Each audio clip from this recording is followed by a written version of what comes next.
அங்கே ஒரு view point இருக்குதான். போகலாம் போகலாம். 2 பேரும் ஃபோட்டோ எடுத்துக்கலாமா? எதுக்கு 2 பேரும் கடைசி ஃபோட்டோ நாளைக்கு தினகரனில் வரும். அங்கே வந்து தூக்கி வீசிடுவான். எப்படியாவது அந்த ஃபோட்டோவை மட்டும் இங்கே ஒப்படைச்சிடு. கருப்படியை வளர்த்து போட்டு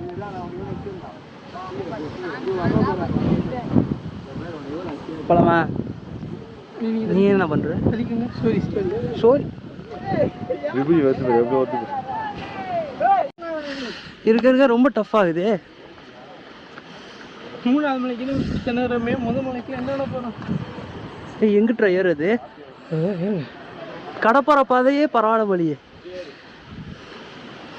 சரி இதை ஏறிட்டு நாங்கள் வீடியோ எடுக்கிறோம். ஏறிட்டு அதுக்கப்புறம் கண்டினியூ பண்ணுறோம். இதை பிடிச்சிட்டு எடுக்க. வீட்டில் இருந்து ஆள் குட்டி இருந்தோம்னா